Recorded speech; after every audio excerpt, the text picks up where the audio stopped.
Alright, this channel is now an urban planning channel. No more short films. We're just going to talk about trains and things. But yes, this is an urban planning channel now. I have no qualifications, but I have opinions. And on YouTube, that is much more important, so let's get into it. Alright, so today I'm going to talk about Canberra's light rail. It's easy to use with a bike because there's special bike stands for it, which is a very Canberra thing to do and I like it a lot. And the light rail runs very frequently. When I caught it during the middle of the day on a Sunday, the whole thing was just absolutely chockers. It was just full to the brim of people. The final stop in Queanbeyan was pretty interesting. It was like a shopping area. There was no road, just the light rail through the middle, and it was peaceful and quiet, but there were also lots of people there walking around, which is a good combo, even though it was kind of ugly in that new suburb way. Some stops though were pretty questionable, like Well Station Road, which is surrounded by a bit of grass, and then a few trees and a little bit of grass. So yeah, but at least after realising they built the stop for Mitchell in the exact wrong place, they started a new stop on Sanford Street, and I'd never go to Mitchell, but I presume that's probably better.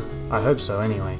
But it's pretty obvious that Canberra needs more light rail and soon. Or, if I take word suggestions for this sentence, it's pretty obvious that Canberra needs lighter rail and soon. If you don't believe me, try driving down the Monero Highway between Newcastle Street and Moorshead Drive at 8 AM on a weekday. I had to do that 3 days a week for like the past few months, and it was not fun at all. Now, for some reason, concrete plans for the light rail were super hard to find beyond just the Woden line. And I think this is probably because there aren't any. Except for this rough map here, which is very rough. Now, it makes sense that the light rail network would prioritise getting people between dense and fast-growing areas and important destinations. The first leg of the light rail went from the dense and very quickly growing northern suburbs, which no one I know has ever really been to, but I'm told they exist, to the dense and often visited city. Okay, good, that's a good start. The second stage will go to Woden and pass all the big Canberra tourist destinations. So that seems good, and they've got plans to bring it to Belco and Tuggers, and then lines to Fyshwick and the airport. Now look, there's just one problem. As far as I know, nobody from Canberra goes to Fyshwick. No one lives in Fyshwick, so no one from Fyshwick goes to Canberra. So what is Fyshwick? What's going on there? Well, people come there from the other place. The place without any decent shops of its own. That little orange bit on the map that has been significantly overlooked. From Dane Street across the Fergus Road, it's G-Wiz with the Q-Town flow. Ha!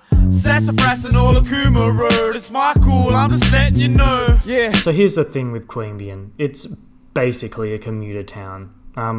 According to this article I found that's from like 2018, but still probably relevant, more than 60% of Queanbeyan's working population was employed in the ACT.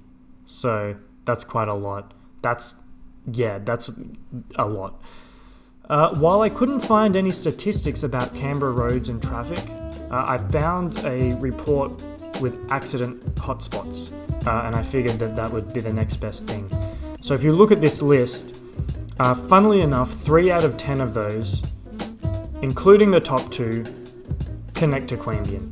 So, while there's not going to be a perfect correlation between traffic density and accidents, I think it's pretty fair to assume that they're going to be correlated at least a little bit, because you need cars on a road for them to crash into each other. Now, of course, a lot of these roads have design flaws.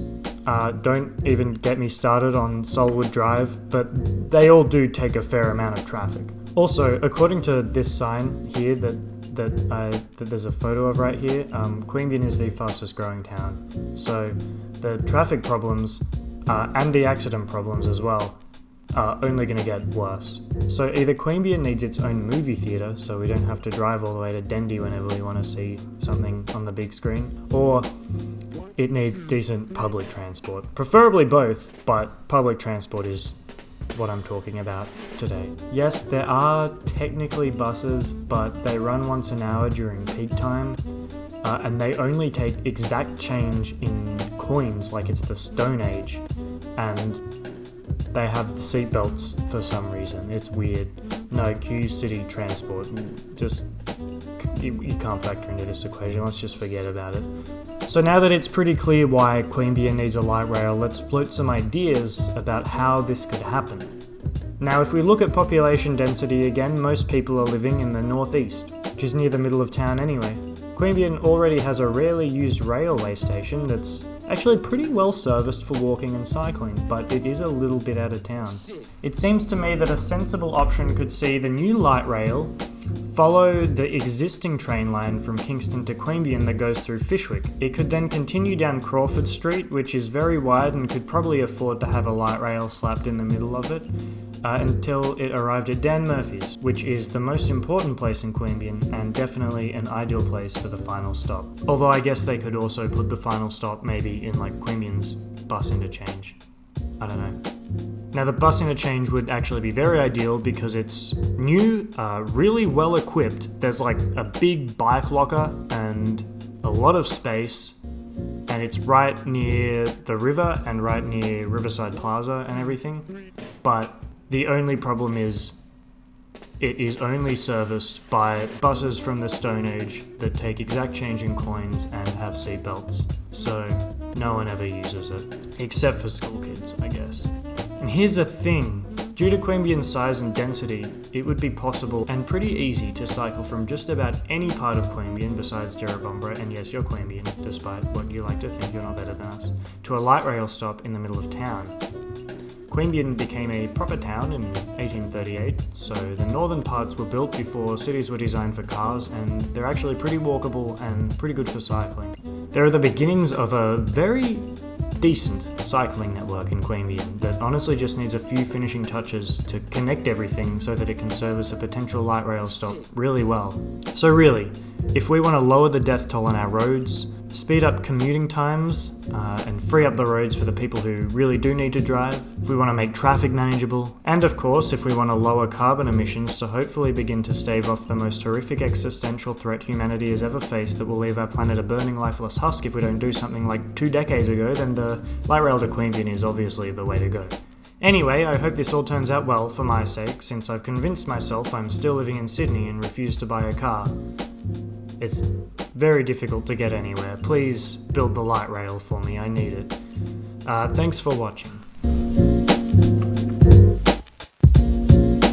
1, 2, 3